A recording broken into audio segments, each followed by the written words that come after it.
This is a special edition of The Bigger Picture produced by Bigga. Right now, this is the most amazing episode that you probably will have seen on this platform. I can't begin to say how honored I am right now at this moment to be sitting here. Right now, you are being introduced to everyone's top 5, probably arguably number 1 hip-hop legend that is going to go down in history, someone who I grew up listening to and playing over and over and over, rewinding the tapes, listening to his lyrics and his bars and his metaphors, someone who has been a great pillar of our culture. And I can only be honored to sit here in the presence of him right now. The legend, the magnificent Kool G Rap, my brother, you know, this is just so amazing before I even started. I thank you so much, brother. I can't even begin to express the honor that it is to be even sitting here with you right now. Much appreciated. It's a pleasure, man. Yeah, brother, it's all great. You know, first I want to congratulate you. This is 36 years going on, you know, from more than like 38. Oh man, you know, yeah. Since that, this is amazing, you know, for you to still be here and your flow be like the same as it ever was, you know. Right now, I'm rocking in heavy rotation. For those who have not heard, please listen, download, go out, get however we do now. You have to get the Son of Kool G Rap. That album is amazing. Shout out to 38 Special. I see what you did. I respect what you did. That album is amazing. And it's like you ain't lost a beat, brother. Your music is not dated. It's amazing, you know. Appreciate it, man. I do my best to keep my blade sharp, you know? Yeah, and sharp it is, you know. So I just want to let you know, congratulations on all of that. So, salute. no elephant in the room. We all know you don't do this. You know what I'm saying? You're not a social media type person. You don't get down. So again, this is so much an honor to me. I can't keep not saying that, you know. All good. Yeah. Can I ask you, why don't you do social media? I'm an artist that I don't like to be overly saturated because I come from that era where it's like, you know, when you're an artist, you leave some mystique about yourself, and that's what keeps people interested. It keeps people inquisitive. You know what I'm saying? To get to know the inner depths of a person or the artist that they follow or whatever.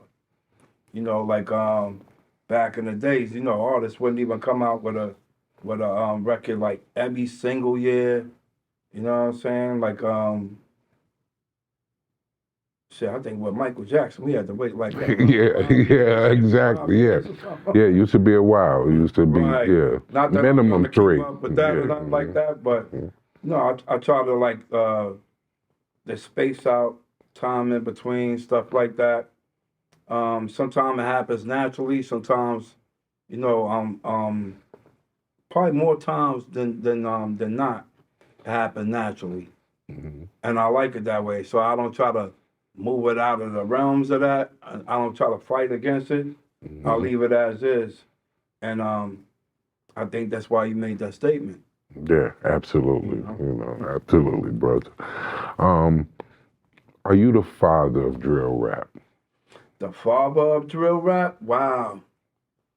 I probably will have a bunch of young cats going against that. But I think some of the younger generation, or a lot of the younger generation,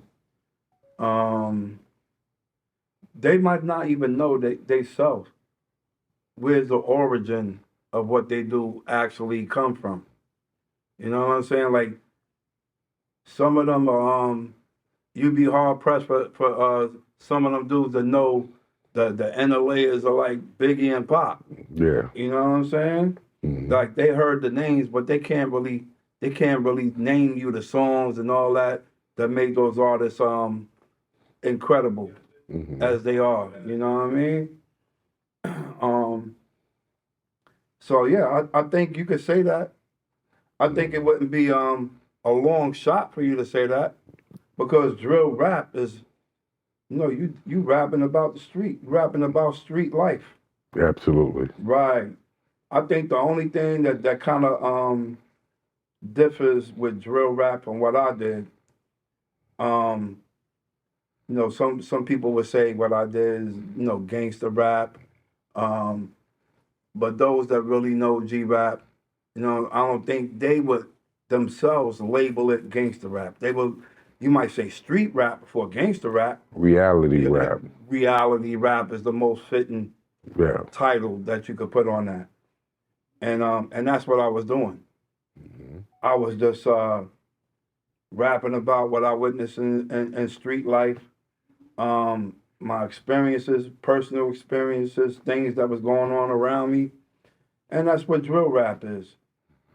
When I've been on platforms, major big platforms, I've had this argument with people. You probably see it.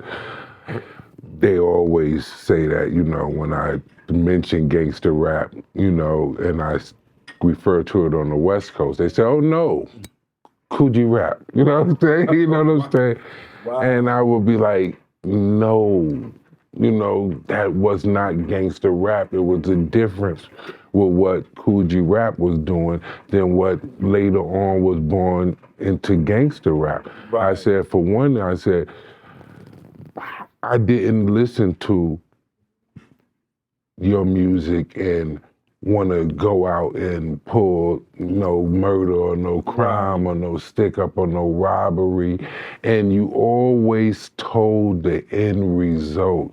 You won't be smiling on Rikers Island. You always told what the end result, that the bad guy ends up with not a good story, you know? And it was, at that time in hip hop, it was the balance. Right. We had LL, we had Rakim, we had every style. So it was like you covered that marker of, that presentation of, okay, it's gritty over here though. Right, exactly. It was like covering that presentation, but it didn't make a kid, want to, become that, when later on, for me, because, personally, I'm 49, so you figure when you dropped, I was like 11, 12 years old. I was that kid that was, really born into the culture, listening to it, like idolizing it. So when NWA dropped out, and they gained their power, what was I, 13, 14 years old, it was something different. You wanted to mimic Menace to Society and those characters, and all of it went together. So I never considered it that, I always considered what you did was reality rap. Right. But I think the gangster thing got mixed up in there because, like I'm saying, I'm mentioning John Gotti, I'm mentioning gangster figures in my rhymes and stuff like that, but far from what you would call gangster rap today. Gangster rap today, drill rap, is these dudes really talking about gang life, which they are very much a part of. And we've seen so many instances where these guys drop and they come out and they be gone in a month. Yeah. I think the whole, are you familiar with the guy Fulio that got killed? You familiar with that? I've heard of him before he passed and all that, I never heard anything like that. When I found out about the kid and I listened to the song and he was talking about all those dead people, and going to the, cemetery, like acting like you peeing on their grave and all type of stuff like that. And it's really the cemetery. And I said, yeah, what is this? That's not, you know what I'm saying? That's not, Right, like, yeah, that's something start totally going over different. it, And this is real life here. This is not like a drawn up, like if They ain't just being creative. exactly, what I'm saying? Like the real good movies back in the days, like whoever would have wrote Heat, and Right. you know what I'm saying? Whoever would have wrote like Al Pacino stuff and all of that. Scorsese, Yeah, exactly. That's how I saw you. Right. You know what I'm saying? Absolutely. You wrote it so well. It was like that as a good not that, we know that, it's not about trying to, you enjoy it for what it is, seeing it. But yeah, that music is different. That's personal stuff that is really involved. I don't know what happened. I feel sorry for the kids. Right. With that, with that type of stuff, because, yeah, that comes from a lack of guidance. Absolutely. From a male figure. And I guess that's on us, that's unfortunate. But I mean, they had help in creating that situation. You know what I'm saying? With the whole welfare program and all that. Mm-hmm. A lot of our women fell for that, and the whole feminist movement. Yeah. You know what I'm saying? They just Trojan horse the feminist movement with the welfare program. Mm-hmm. You know what I mean? And made it seem like our roles wasn't as needed as they was. Right. And now we see the result of that. Yeah, you can't raise no family without that male presence. Yeah, right. And many of us, our generation kind of, was affected by that because a lot of people in our generation didn't have the lack of that male presence, and that is probably why we wasn't like the ones in the 60s and stuff like that. Right. Because we had that lack of male presence and we bucked on mom. But it wasn't totally obliterated. Mm-hmm. Like, I was born 68, so mm-hmm. I grew up during the 70s. Mm-hmm. You know what I'm saying? And my growing up, even, in the hood and all that, it was still a lot of dudes. If their father ain't live with them, they had close connection with their father. Mm-hmm. You know what I'm saying? But yeah, you was that last generation. Right. Yeah, my generation, oh boy. Yeah, I know. A lot of my peers didn't even know their dad, and if they knew them, he was not present like that. It definitely, for the guys that grew up in the 80s and the 90s, it hit much harder. Oh, yeah. It hit much harder. Because it was like 20 years in the making by then. Yeah, it hit much harder. Mm-hmm. And I think that affected everything. And then what affected these guys, this generation, is that the guys that they locked up in the 90s, they locked up the whole entire, male role model thing to even teach these kids that want to be a part of the street what the street even is about. And the code and the honor that was in the street, they locked up.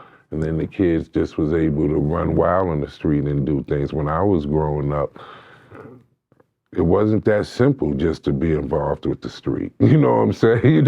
Exactly. Yeah, exactly. You had to go through some older dudes that either was going to kick you in the butt and send you back upstairs. That's right. Or if they let you in, you was going to be let in the right way, and you had to learn and be real focused. So, that was going. These kids just came out the door doing whatever nonsense, Doing the most.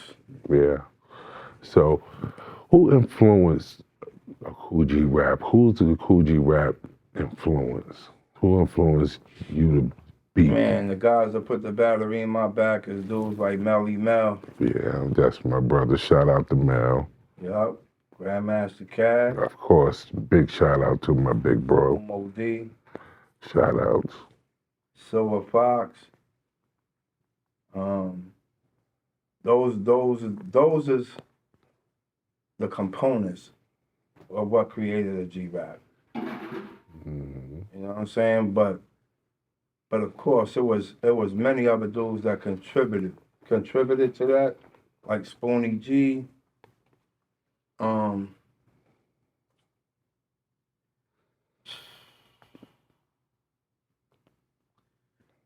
and Slick Rick. Yeah, of course. You know what I mean? So, yeah, Slick Rick. And then my peers of my era coming out, you know what I'm saying? Even though Rod dropped a little bit before me, you know what I'm saying? I was like right behind them though. You know what I'm saying? So my peers played a part in what G-Rap would become too, because when I came out, it was a few dudes that was not playing around. Oh, absolutely.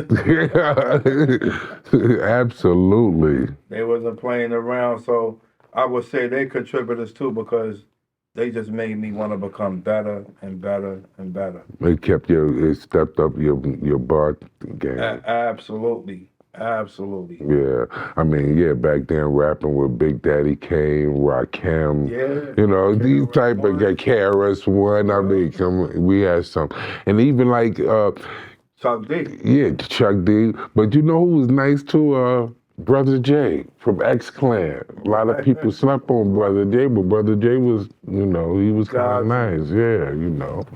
Gotcha. You know, it was some nice. It was definitely a lyrical era. You know, Absolutely. you had some beats that you know had to definitely be reputable with if you were stepping up on that microphone. And even CASHAPP, you know, even though I might not put them in the same exact category as a Rakim, Big Daddy Kane, KRS-One, but even the cats like Special Ed, Kool Keith from Ultramagnetic, you know what I'm saying? Like I said, I wouldn't put them in the same category, but they made dope ass records. Yeah, songs. Yeah, absolutely. And who no one ever get. I Got It Made. You know, that was a theme song. Exactly, yo. That shit was nuts. Do you remember your first rap that you ever wrote? I don't remember. I remember pieces of it, but nah, I don't remember the whole rhyme. I couldn't flow out because I was like 13 years old. Yeah. Yeah, I was about to say how old was you. That's ill though. Okay. I heard that you're responsible for the likes of Nas, Akinelli, Papoose. You brought them all into the game. Well, you know what Papoose was sort of linked up with DR Period as well, and I kind of linked with Papoose, like when him and DR Period was already working on doing some things, but of course when I met him and we started running around, I try to put a hand into getting them out there as well. So it was him, Jinx the Juvie, my boy Ike for Diamonds, which nobody ever heard of because he never continued to do anything. You know what I'm saying? But Jinx the Juvie, I actually got signed to Def Jam Records. His thing ain't dropped because he was a young kid and he was still heavily influenced by, you know, activities in the hood and all that, and it was hard to talk to him then, you know what I mean? And he ended up getting caught up in a situation where he doing like 25 to some wild amount of years now. Yeah, that's unfortunate. Yeah, it is. Very unfortunate. Because he was, there was a lot of promise with him. I got him signed just spitting an acapella in front of Leo and Kevin Lyles, and no tape on him, no nothing. And they couldn't believe what was coming out. This young looking kid, because he looked young too. You know what I mean? They couldn't believe it, And I think part of the reason why they signed them too, like instantly, because years prior I had bought Nas to them, the same cast, Leol and Kevin Lyles, and they was like, yo, he sound just like a Kool G Rap. I'm like, yeah, he do, but you know, he got his own flavor, he got his own identity.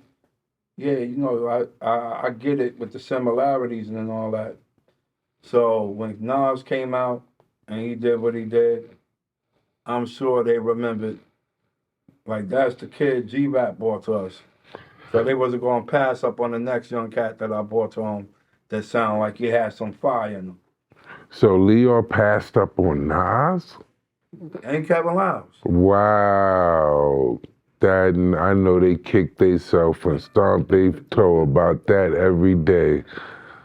Yeah. That's amazing right there. They had first dibs on them way before Columbia. That's unfortunate for them. Yes, sir. I mean, they end up signing them the Def Jam later. Not them per se, but Jay-Z signed them the Def Jam. So he ended up coming out on did he come out on that? On the Def Jam imprint? Yeah, he did. Yeah, right? he did. Mm-hmm. Yeah. So he did end up coming out on the Def Jam imprint, but that's when Jay-Z had took earlier. over. Yeah, that was much later when Jay had took over. Right. You know. Speaking of Jay, you did music with Jay?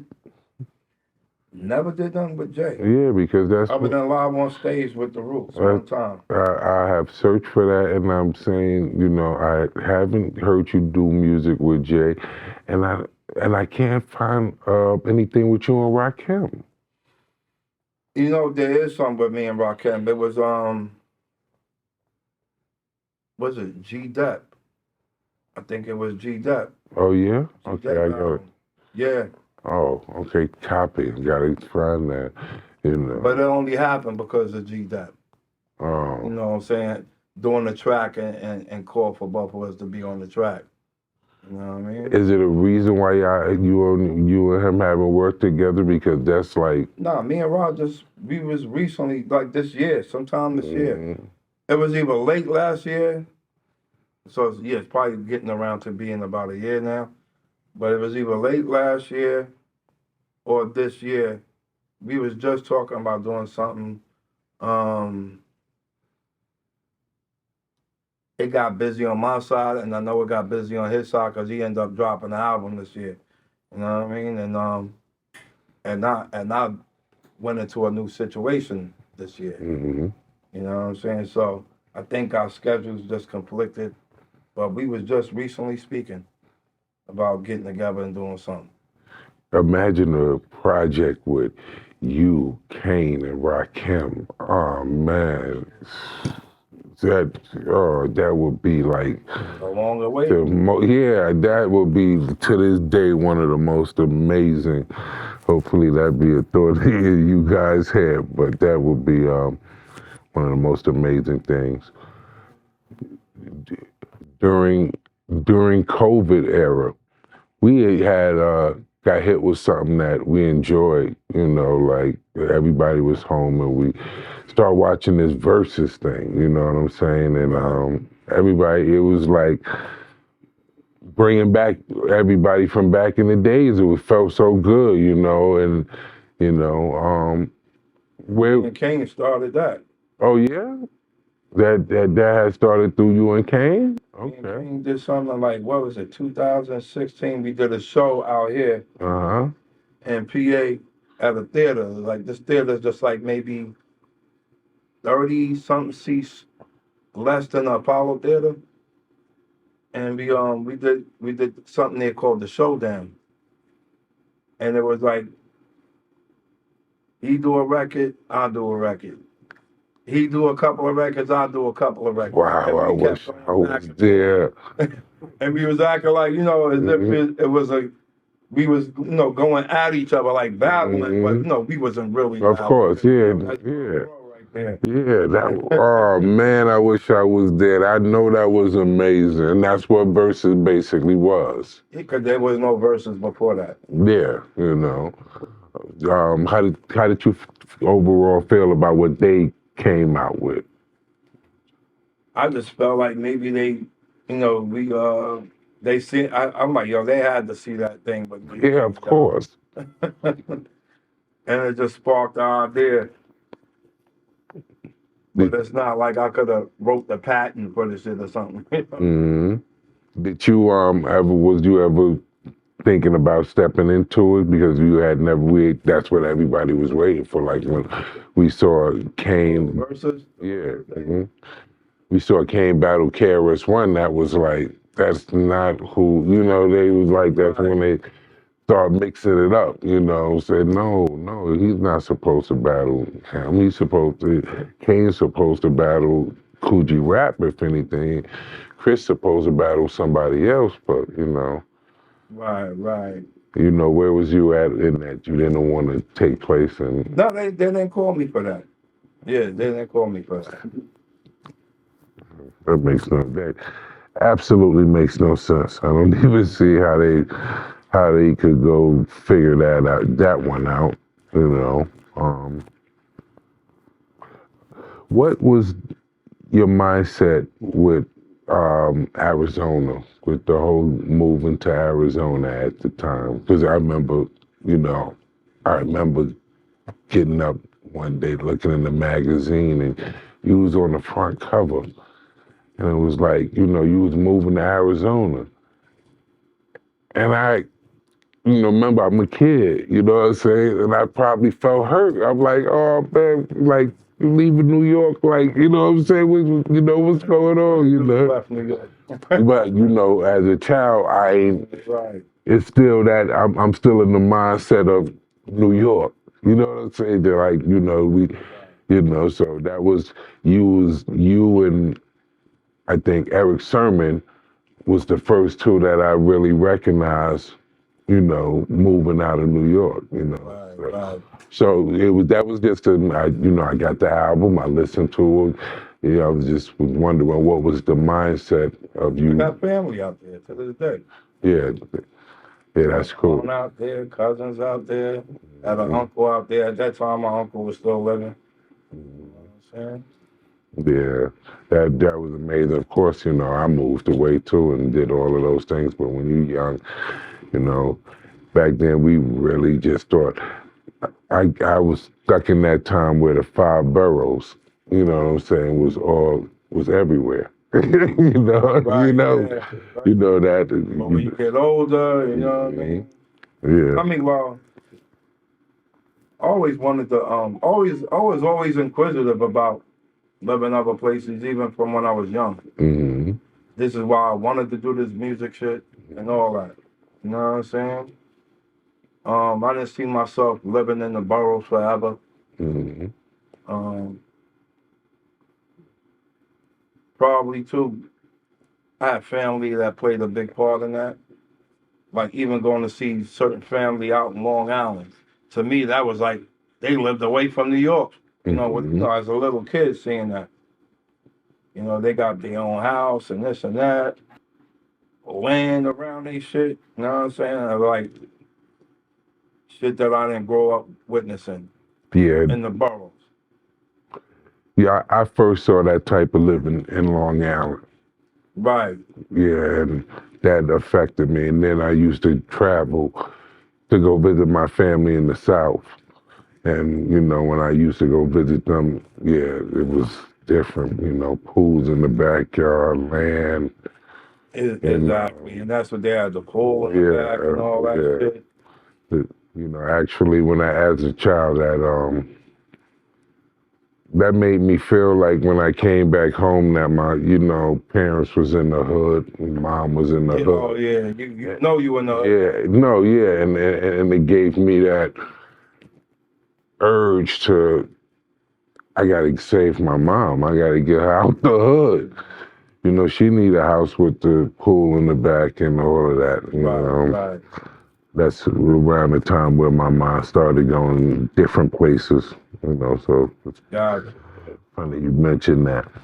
The Juice Crew, one of the most, if not, I think arguably there is no crew that was more lyrically gifted than the Juice Crew. I mean, who would you say? Wu-Tang Clan maybe is, you can maybe compare, you know. The world, you know, everyone wanted to really know what happened with the Juice Crew, why didn't it go to the potential? Because y'all was amazing together. Everybody was so much on their own thing.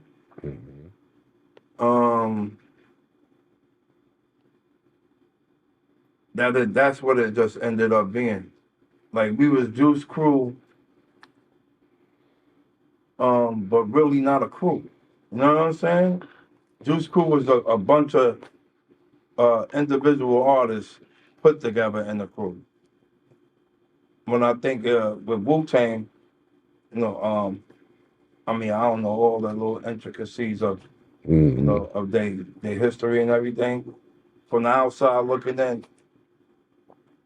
even though they all had their beginnings, you know what I'm saying? But it looked like they actually became a crew. You know what I'm saying? Yeah, they were. Yeah, they actually became a crew. Yeah. Meaning, the solo career thing didn't start for them until the crew went to a certain level. You know what I'm saying? But with Juice Crew, it was like everybody came out doing their own thing, but we was just all clicked up. You know what I mean? And that's why you only got Symphony. Yeah. You know, you got Juice Crew All Stars and all that stuff too. But I mean, Juice Crew All Stars is like when everybody first really got down. Like you had Shan there, you had Shantae there, of course, and Biz there, and then come along me and Kane. Craig G was there as well, and then Master Ace. Master Ace. You know what I'm saying? So we got those early records together, but after all the newer dudes that came around started dropping like the first, second, and third single, then we did the Symphony record. But My album dropped like right. It was either right with the Symphony or right after. Yeah, it was all around the same time. Yeah. At the same time. Yeah. And Kane already had dropped. So dudes is already doing their solo thing and all that. I think if we would have been a straight up crew, like a real crew first, before we went out to do our individual thing, you know what I'm saying? I think Juice Crew would have been known for more crew shit. Yeah, yeah, yeah. Instead of just a famous name. Yeah. And then but when you really looking for material based on that affiliation, then you gotta go to dude's individual albums. There's no whole Juice Crew album with all of us together on the album. I know, like, when you go through your catalog, that, you know, everything is just amazing to you. But what would you say your most favorite catalog is? What would you say your most favorite project you ever did? It's hard to call right there because I got a few of them, man. I would say everything, you know. You know what I'm saying? I mean, just everything, but I just was something I got some yeah, standouts though. yeah. Roots of Evil is one of my standouts. Okay. You know, Roots of Evil, and that's one of my records that didn't get out there, like Road to the Riches, and 456. That's because that dropped on the Independent. That came out on the Independent in the time before Independence was really known to, you know, to be capable of getting shit out there. You know what I'm saying? This is before Raucous and all that. This is like 97, something like that. Maybe early 98 or something like that. But I believe it's 97. I think about when I was a kid, I used to go downtown and Cold Chillin' was it's not too far from Martin Luther King High School, right? Right. So I used to go to Martin Luther King High School, Gotcha. and I used to go down there and I used to try to sit and try to wait, just try to see you guys and try to get on and try to, Talking about when the office was on Broadway? yeah, exactly. You know what I'm saying? As a kid, right after school, that used to be the thing to go try to get on and, see if we could, see you guys. And inside, y'all pictures used to be like right up on the wall. Right. You know what I'm saying? That was, but I think the Juice Crew is always going to be a memorable, crew. Right. That symphony is always, it's a legendary song, Right. so, what Marley Marl put together was an elite group of MCs, so I know y'all might. Wu-Tang came from right up under that. Yes, and that's why I mentioned Right. who could y'all be compared to. Now, speaking about that, I guess, you like Griselda, right? Because 38 Special, I was like, maybe they trying to follow a little bit up under that too, because they got a nice, Absolutely, yeah. they got a nice formation of MCs as well, right there. Oh, dope spinners. Yeah, Real absolutely. dope spinners right there. Absolutely. Shout out to my boy Conway. We just did one together. So if you had to pass the torch, who would you would say that what group, what MC right now that you, because you got everybody, that feel they nice, but who would you say is someone you could see passing the torch to? Just mentioned Conway. Conway, yeah, he is a beast. Conway is, I'm not gonna lie, Conway is a beast. Yes, He is, now, I like Kendrick Lamar, where he just did with, that. Right. No, Kendrick is dope too. Yeah. He's dope, but I do like Kanye. Yeah. When it comes to that's real raw. No, I know what you mean. Yeah, that's not polished really. Yeah. You know what I mean? Like Kendrick is a good artist in general. Period. He's a phenomenal artist. Mm-hmm. But we just talking about raw shit, raw bars, gutter shit, sounding grimy shit. Then I will have to go with my boy Conway. You know what I'm saying? And Benny Bush not following too much behind that. You know what I mean? I heard you never met Biggie. Never met Biggie. You know how much you influenced Biggie? You know what I'm saying? You know what I'm saying? Like, if it's clear if you listen to his music and you're a fan of his, which I am. Yeah, I mean, that's amazing. I'm saying I've heard because I heard he stated it. Yeah. In interviews or whatever. You know what I'm saying? So I never got the privilege to meet him for him to, tell me that directly, anything like that. But yeah, I heard it was mentioned in an interview. Right now, you look at this whole thing like you don't know. It's like, is this rumors? Is this scandal? Or is this some type of secret operation to destroy us in some type of way? But what's going on with this Puff thing? You know what I'm saying? Like, you know what I'm saying? Like, I mean, I seriously, because it's like this is opening up the door. And they saying everybody going down. You know what I'm saying? They saying everybody involved in this, and it's like, whoa, what's going on here? You know what I'm saying? Like, all right, first it was, Bill Cosby, yeah, I did it too, and then R. Kelly, you know what I'm saying? And now it's Puff, and I I don't know what to believe, you know what I'm saying? Like, Harvey Weinstein and Jeff Epstein, everybody. A lot of dudes, yo. A lot of dudes, man, is going down for things 20 years prior, 30 years prior.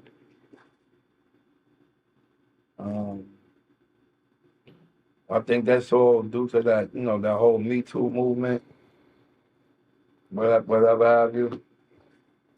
but they going back in the time capsules on dudes. You know what I mean? Like ain't no more statute of limitations. I thought it was only no statute of limitations on murder. Yeah. You know, the way they doing it now, I guess, is by connecting the racketeering charges, how they able to, open up all this old stuff. Gotcha. I'm just thinking, like, is there a conspiracy behind this, or they, because they targeting. Seem like they targeting all the top dudes. They like it seem like all the top guys. They targeted for this type of, and I think we've never seen what's going on with Puff. We've never seen this in hip hop before. It's going to be quite interesting to see how this all turn out. I mean, we all heard industry talk, even way before Puffy about certain figures in the game and all that, the music game, or Hollywood in general. But yeah, like you said, you never seen like this kind of shit where they just making sweeps. Yeah. This is unprecedented, yo. It's a new day. One of the world's favorite tracks. I mean, if you're a hip hop head, you already know. If you don't know, you're not hip hop. Ill Street Blues. Everybody wants to know who produced that track. That was Trackmasters. I was Trackmasters. I was the first, artist with a name, rap artist with a name that had them produced. Wow. Then they linked with Nas, or Nas linked with them, and then the rest is just history. After that, they started doing everything, all the way up to Michael Jackson and all that. They was out of here. Wow, that's amazing. Another people you obviously brought in and ushered in. That's amazing right there, because your legacy has made other legacies, and that's Yep. They mentioned earlier with Pat. Yeah, they say that's what a legend is. If you can't say you're a legend unless you done exactly. I respect that. I just I caught that when you just caught that. That's right. Yeah, that's amazing right there. I don't know. I'm asking, but I heard you speak prior about us being the original Jews, and it would seem like that you have moved into maybe a Hebrew Israelite space. Is that true, and what brought you to that space? Because I'm listening to you say you study a lot, and that's super impressive. I mean, it's writing history books, bro. Mm-hmm. You know what I'm saying? If you go, it's on old maps. It's on everything. Mm-hmm. If you Google the map of Emmanuel Bowen of Africa, and they're gonna bring up a map from the 1500s of Africa, and right within that map, right in the Congo area, with sub-Saharan Africa, you're gonna see is written on that map, Negro land. Mm-hmm. You know what I'm saying? You won't see that on the today's current African maps. But in the 1500s, it was there. Negro land. And a place right within the Negro land was another place called Kingdom of Judah. Mm-hmm. You know what I'm saying? Now, Judah's the fourth son of Jacob. Jacob had 12 sons. Judah's the fourth son. And that's the line where all the kings, King David, King Solomon, and the whole slew of other kings came from, because that's the line of royalty. You know what I mean? So all you gotta do is do a little digging, you know what I'm saying, and some research. But it's in textbooks. It's all over the place. And this is what's amazing about what you just said, because when I was a kid, I used to want to know, where did they get this word Negro from? And I used to ask and I used to say to the teachers and other people, what does Negro mean? Where did that come from? And they used to be like, it means you need to grow. You know what I'm saying? I'm like, you know, this thing have to have a meaning, you know? And then when I studied and understood, all right, Negro land in Africa, Negro land in Spain. Right. Negro in Spain is black, and the slang of saying Negro in Spain comes out like a nigga, and that's nigger. That's right. And that is all identifying a people, a certain people. Absolutely. And, Absolutely. you know, yeah, I, you know, found that amazing, and people to this day still, you know, don't understand the importance of that, because that shows that, you know, yeah, people can open up their Bible to Acts 13:1, where it describes Barnabas and all that. They were saying that they were called nigger. You know what I'm saying? Niger. Yeah. And it was pronounced nigger, not Niger. Yeah. None of that. It was pronounced nigger. Yeah. You know what I mean? Yeah, absolutely. But I believe nigger wasn't a term that we called ourselves. You know, we got coined that term by other nationalities, and then the translation of languages and all that. You know what I'm saying? Because you know, Negro, that kind of comes from a Latin. No, yeah, language. yeah. You know what I mean? It's not a word that we came, it's just right. The word that they used to identify who those people were. Exactly. You know, and that's, you know, yeah, that lets you know. Latin, but that means black. Yeah, it means black. You know, so that's let you know. And they the ones who even came up with calling us black people. Exactly. You know what I'm saying? So it's like that's not even. And we're not even black. Exactly. Yeah, we're not even black people either. That's the term y'all said. You know, and yeah, so that's, you know, what it is. Heard of the Paid in Full movement with Rakim, you know, and Nas, and, you know, everyone that they have out in Vegas that they have every year where they... Wait, yeah, they honored Rakim like last year. Yeah, they honored Rakim, Roxanne, and Kumo D at this last one. Right. And now that they honor him, you know, Rakim is on the board now. Oh, I didn't know that. Yeah, he is on the board. Oh, okay. You know, so he's a part of the board now. So, gotcha. You know, I think I love the movement. Shout outs to Paid in Full. Shout outs to that whole thing. I think it's long overdue. You know, I would like to see more. You know, you know, I would like to see more. That's cool. Right. You know what I'm saying? But we need more activity. Yeah, we need more. You know what I'm saying? We need more. You know. They should even just like how they got Rock and Roll Hall of Fame, they should even start a Hip Hop Hall of Fame. Yes, and I believe that, you know, all of that. We have to see more, you know.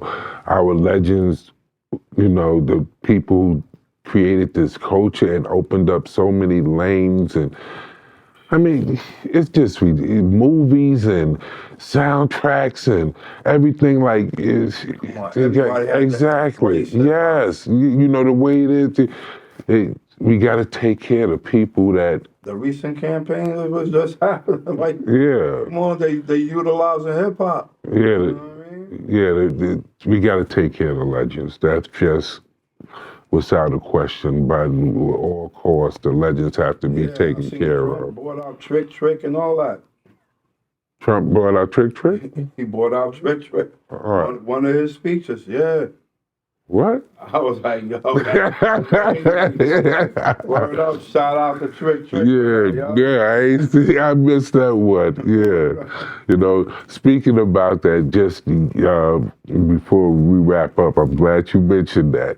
Right. We got a new president, you know what I'm saying, which is an old president, but a new president again somehow. All over again. What was your feelings on that? Are you happy with the way the election turned out? I wouldn't say that I'm happy. I mean, I didn't have a dog in that race, really. Feel you. But I would say relieved because of the current situation right now of people that's actually on the ground, you know what I'm saying? Like, and living real life. We all know the situation with the border and all that. We know the differences that it caused in a lot of the urban areas, a lot of the inner cities, state to state. You know what I mean? The just the influx of people that they was bringing in, immigrants, and just bringing them in by busloads, and they just dropping them off dead in the middle of a city. And all these people with no place to stay and none of that. I'm talking about. They eventually start giving them apartments and houses even, and all that. But there was scores of them. They was just dumping off in the blocks in the middle of the city anywhere. To the point that they just on the street, basically. And nothing. That's a recipe for disaster. Absolutely. Yeah, and that's what everybody's seeing, because that's what we got. Mm-hmm. The crime rate spiked up crazy and all that. So, yeah, I'm relieved, and I think a lot of people in the country are relieved to know that regime that allowed that to happen would not be around to do further damage. You know what I'm saying? Absolutely. And I totally agree. There was so many reasons. You can't say to me, promise me this new 4 years when you was already here for 4 years. What have you done this past prior 4 years, Exactly. And you was directly in charge of the border. So this whole thing is on you, to each his own. No, I can't even say that. I take that back because that's wrong,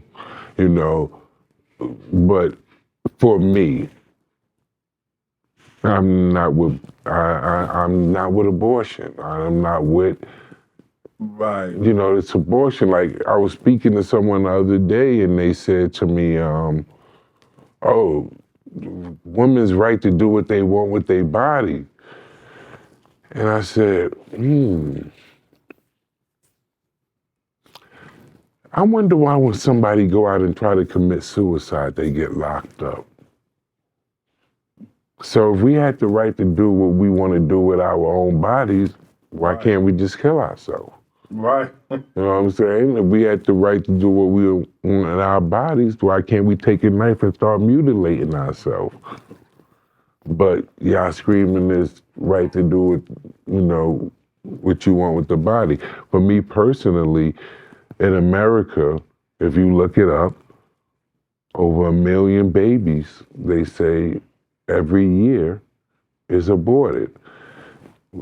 That's a serious problem. When I'm, sorry, that's no offense to no one or whatever, but it's a serious problem when we living in a nation that's killing 1 million babies or more a year. That's just, You get looked at. You get crazy looks when you state things that make absolute sense these days. No, I know, and that's the other thing. Gonna shut your platform down now, Bigga. You fucked up. you went too far. You know what I'm saying? Sick of you. Yeah. With It can't be. You can't even say I'm pro-life. You know. It used to be a time when something like that sounded positive. You know what I'm saying? mm-hmm. But in today's climate and all that, people are so touchy about you can't even say I love life, yo. I'm Yeah. for life. You know what I'm Yeah. saying? Mm-hmm. They'll find something to pick it apart or something like that. Yeah. I think you'd be better off saying I'm pro-death. You know what I mean? I'm absolutely for death. Absolutely. With that being said, how do you think Going to the Riches would have been received today if it came out today? Because when it first came out, I'm gonna be honest, just like Bigga said, it was a teaching moment. Right. Gangster, I never heard none of that. To me, I was actually learning something when I first. Absolutely. It was a teaching moment. But today, how do you think that record would be received today? It could probably slip through because of the hard delivery in which it was delivered in. If you mean like um will it resonate with today's generation? Or are you talking about the overall message? Period. The overall message. Um, I don't think it would. Put it this way, I think it could have still came out today, but I don't think people would gravitate to it the way they did in that time that it did come out. For the message.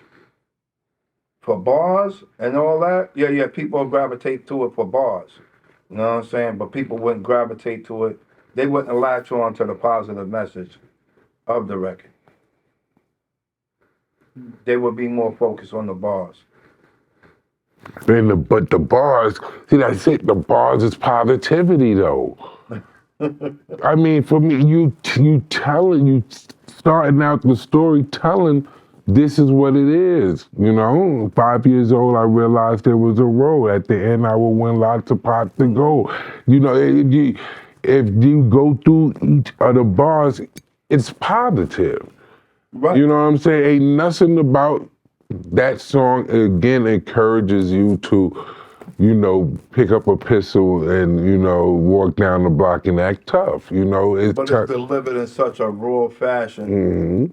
This is why I said I think it will still be able to come out and people will still gravitate to it. And look what you say, even in the beginning. You could be a rapper, but you don't want to be a gangster. You know what I'm saying?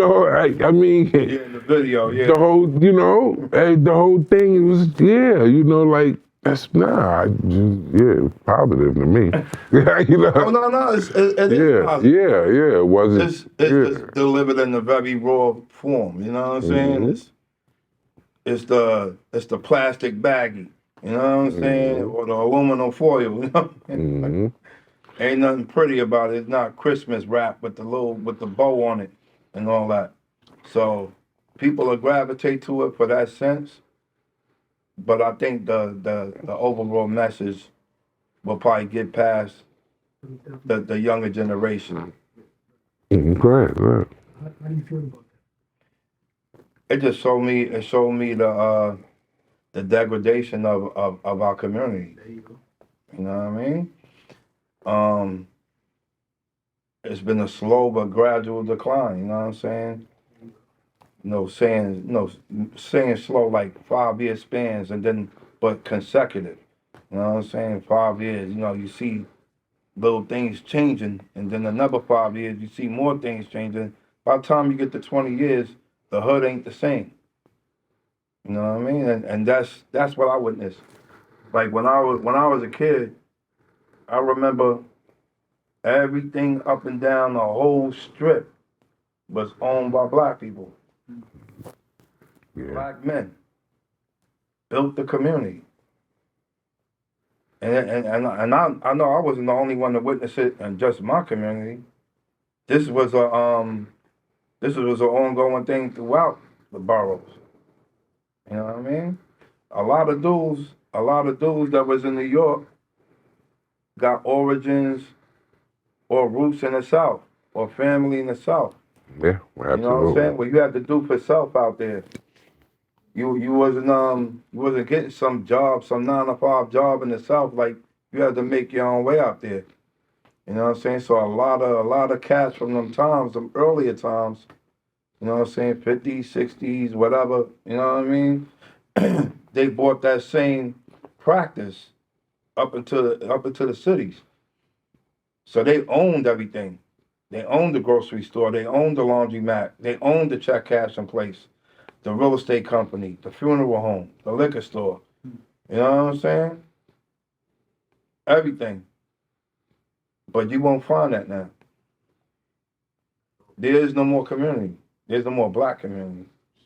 No, and that's so sad because when I was growing up, it was like that. You know, we owned this stuff, and then slowly but surely, you know, now they say that, you know, the neighborhoods, since they've been gentrified, has been for the better, but, you know, we've lost, you know.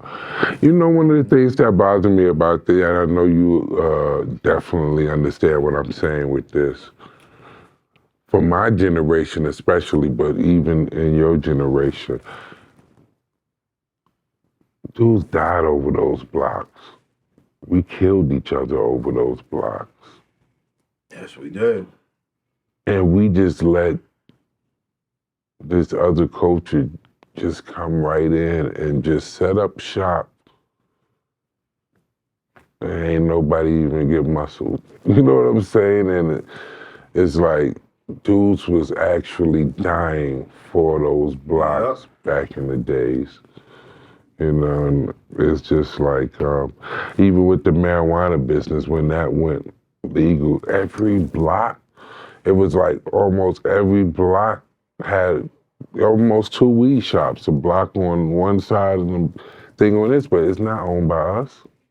Right. You know what I'm saying? It's not owned by us. And I would think, they said the whole idea of making weed legal was the guys that was locked up and got charges was supposed to now be able to do a business or something like that. But I ain't see no black-owned weed shops. They was all owned by outside forces, and they all throughout the community. And they came and opened up restaurants and businesses and all of this stuff right in these same blocks guys die for, you know, and they give you the opportunity to be part of the weed stuff, but the license costs like $100,000 just to get a license instead of weed.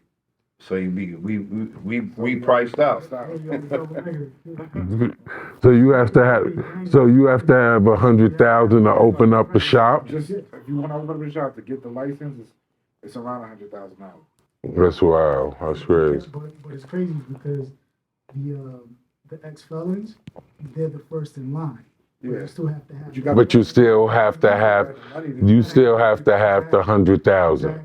So that's why they go to the other guys and sell their thing, and they able to, or they partner up. Same thing, yeah. You can still do it. You just have to finagle your way around it, and then what happens is that we're not educated in that way. You know what I'm saying? Right. That's the biggest obstacle. The biggest obstacle is that we're not educated to deal with business in that way, and also to have the patience to deal with it. Yeah, because we was too used to doing the other way, the legal way. Exactly.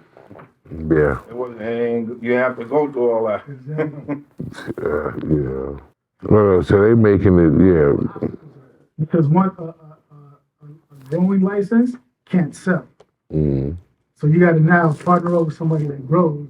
And who's to say you don't find somebody, because the criteria to get the growing license is different than the selling license. It's ill. It's real ill. Got you. If you was to be able to go back to the 22-year-old Kool G Rap and be able to give him advice or speak to him or, you know, give him, you know, talk to him, what would you tell Who in him? particular? You talking about the youth?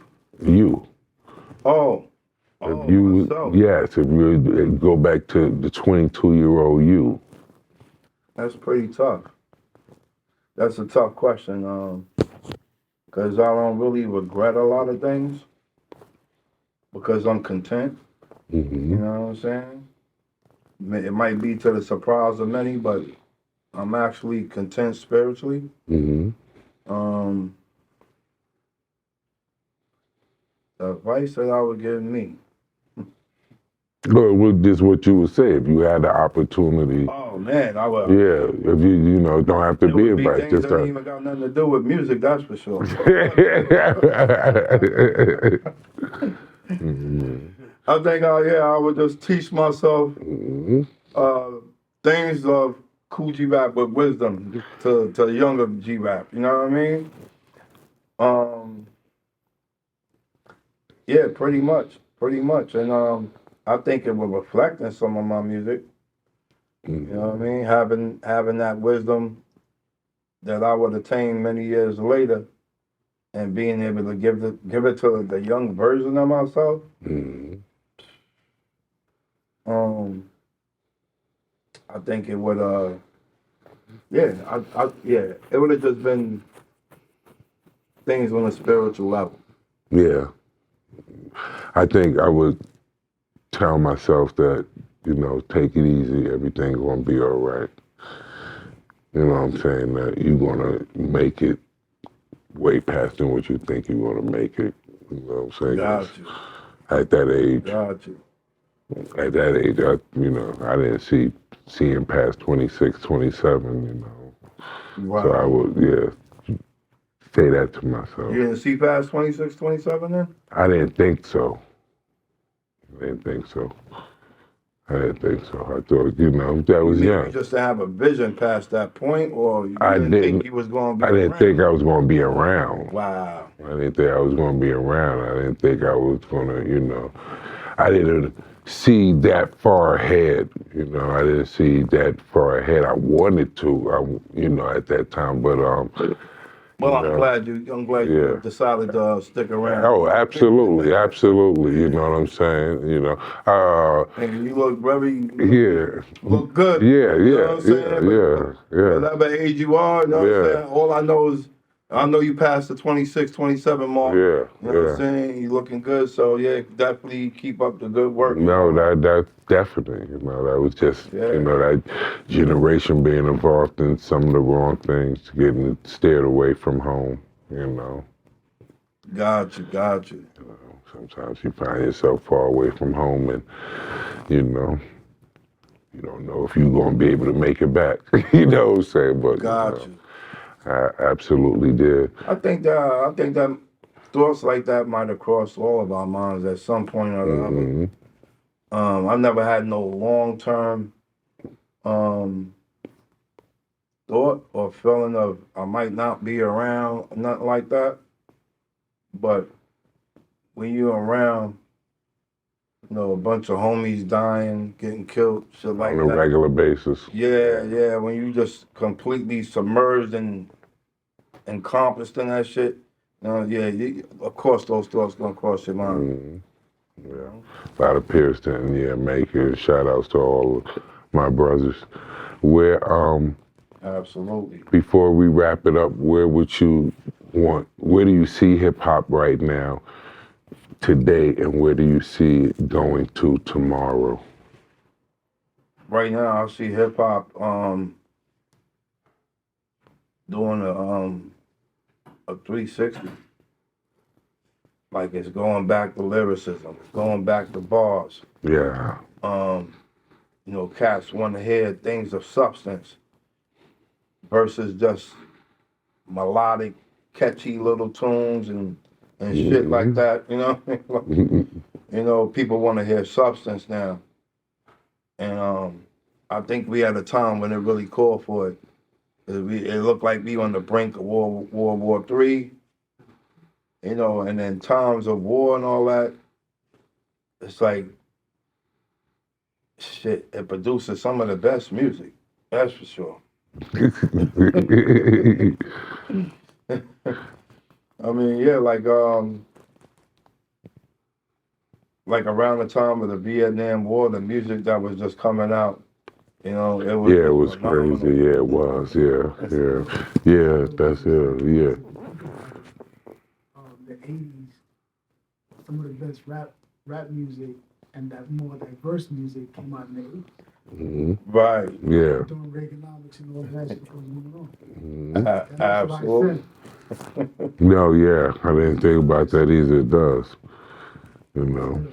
I'm gonna use that. You my guest, bro. Do you, besides, again, the son of Kool G Rap, you better, you know, get it. Is there any other new projects we should look forward to? I'm currently working on a project now. That's the situation where I said I just recently did something with Conway. Oh man, oh boy, that's gonna be crazy. Oh, okay, here we go, here we go. Yeah, so definitely working on a project now. Soon to be announced. You know what I'm saying? Oh, that's gonna be crazy.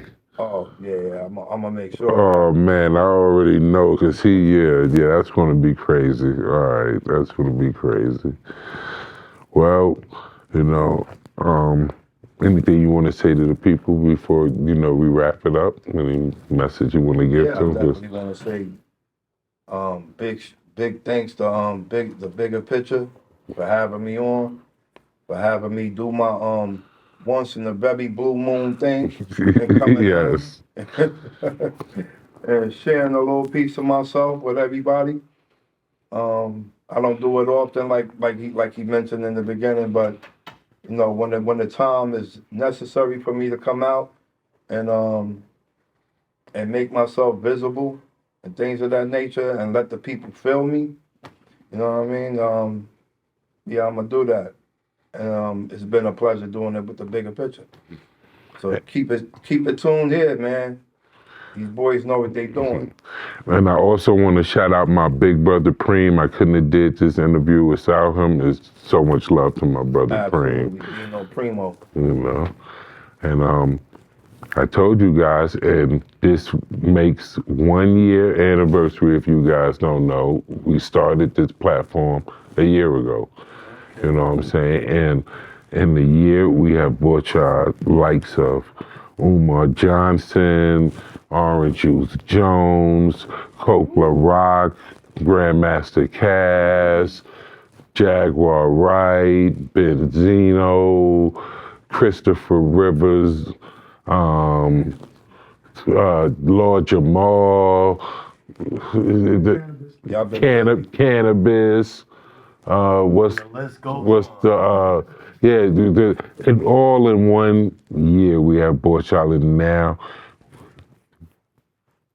the legend of Kool G Rap. absolutely. Another thing, y'all make sure y'all go look for them Patrick Human Kool G Rap editions, baby. They out. Oh, absolutely. They rocking. You know what I mean? Tell them to get them in an 18. I know I'm gonna have a rough time, but We're gonna have a few for you. you can get yes. I need those joints. 18. Yes. Much love. Peace, everybody. Peace.